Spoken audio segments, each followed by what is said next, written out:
इस वीडियो में हम देखेंगे कि पास्ट परफेक्ट टेंस की हेल्प से हम हिंदी टू इंग्लिश ट्रांसलेशन किस प्रकार कर सकते हैं। सो वीडियो को एंड तक ज़रूर देखें और अगर अच्छा लगे तो वीडियो पर लाइक, कमेंट और शेयर करना न भूलें और ज़्यादा से ज़्यादा मेरे यूट्यूब चैनल को सब्सक्राइब करें। So let's start. सबसे पहले हम देखते हैं कि पास्ट परफेक्ट टेंस की पहचान क्या होती है। जिस भी सेंटेंस, जिस भी वाक्य के लास्ट में चुका था, चुकी थी, चुके थे आता है, इट मीन्स वह सेंटेंस पास्ट परफेक्ट टेंस का एग्जाम्पल है। जैसे कि वह खाना खा चुका था, मैं गाना गा चुकी थी।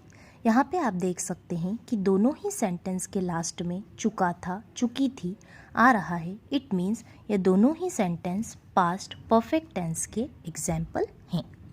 अब हम देखते हैं कि पास्ट परफेक्ट टेंस का रूल क्या होता है। तो रूल होता है subject plus had plus verb की third form plus object. Verb की 3 डिफरेंट फॉर्म्स होती है, first form, second form, third form. Verb के डिफरेंट फॉर्म्स पर भी मैंने एक वीडियो बनाया है जिसकी लिंक मैंने डिस्क्रिप्शन बॉक्स में मेंशन कर दी है, वहाँ पे जाकर आप चेक कर सकते हैं। पास्ट परफेक्ट टेंस में हम वर्ब की थर्ड फॉर्म का यूज़ करेंगे। इसी रूल की हेल्प से हम हिंदी टू इंग्लिश ट्रांसलेशन कर पाएंगे। चलिए देखते हैं कैसे। यहाँ पे आप देख सकते हैं मैंने कुछ सेंटेंस लिखे हैं। मैं खाना खा चुकी थी, मीना कपड़े धो चुकी थी, बच्चा सो चुका था, वे खेल चुके थे, राम जा चुका था। यहाँ पे आप देख सकते हैं कि इन सभी सेंटेंस के एंड में चुका था, चुके थे, चुका था, चुकी थी आ रहा है। इट मीन्स ये सारे ही सेंटेंस पास्ट परफेक्ट टेंस के एग्जाम्पल हैं।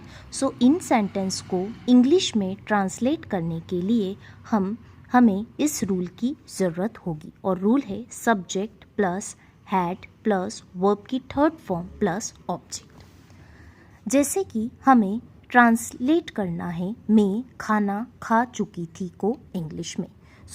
इस रूल का यूज़ करेंगे हम। सबसे पहले हमें लिखना है सब्जेक्ट। यहाँ पे सब्जेक्ट है मैं को हम इंग्लिश में बोलते हैं आई।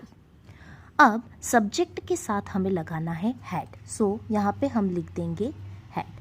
अब हमें वर्ब की थर्ड फॉर्म का यूज़ करना है। वर्ब मतलब होती है क्रिया।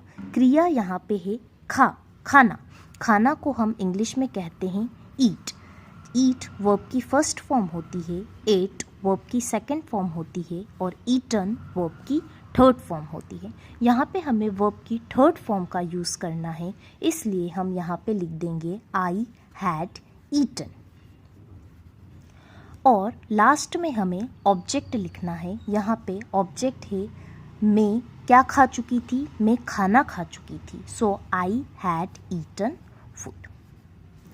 यहाँ पे आपने देखा कि मैंने इस रूल की हेल्प से इजीली इस सेंटेंस का इंग्लिश ट्रांसलेशन किया। इसी प्रकार से आप बाकी 4 सेंटेंस का भी इंग्लिश ट्रांसलेशन कर सकते हैं। जैसे कि मीना कपड़े धो चुकी थी।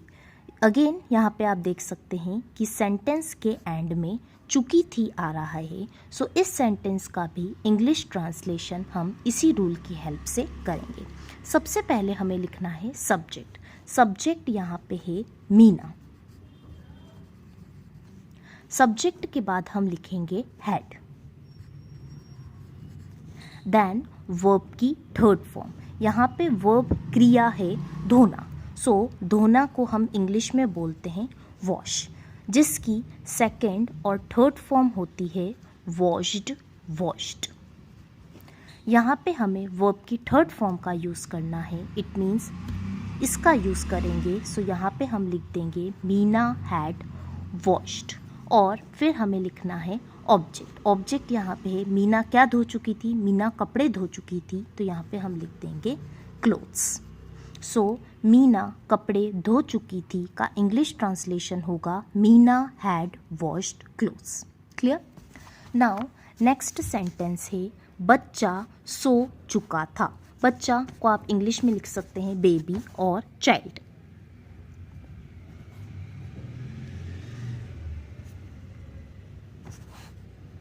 सो चाइल्ड।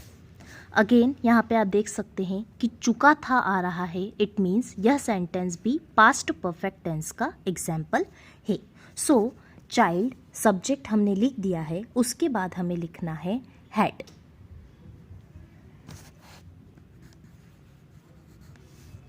अब हम लिखेंगे वर्ब की थर्ड फॉर्म।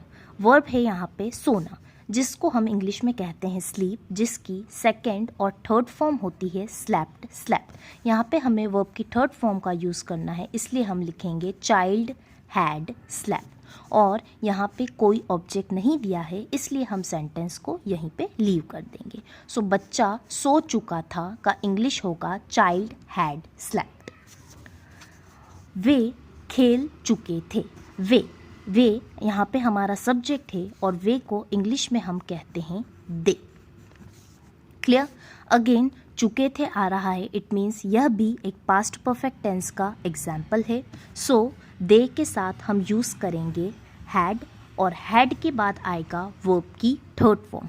वर्ब है यहाँ पे खेलना, जिसको इंग्लिश में कहते हैं प्ले, और जिसकी सेकेंड और थर्ड फॉर्म होती है प्लेड, प्लेड। सो यहाँ पे हम यूज़ करेंगे played. They had played.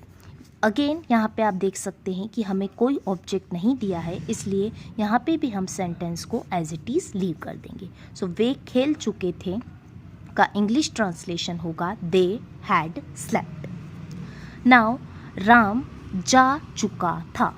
So first of all हमें सब्जेक्ट लिखना है, सो राम, देन चुका था। सो ये सेंटेंस भी पास्ट परफेक्ट टेंस का एग्जाम्पल है, तो यहाँ पे हम लिख देंगे हैड। अब हमें वर्ब की थर्ड फॉर्म का यूज़ करना है।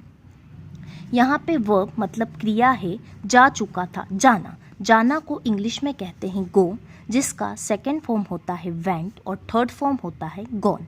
यहाँ पे हमें वर्ब का थर्ड फॉर्म का यूज़ करना है, इसलिए हम लिखेंगे राम हैड गॉन।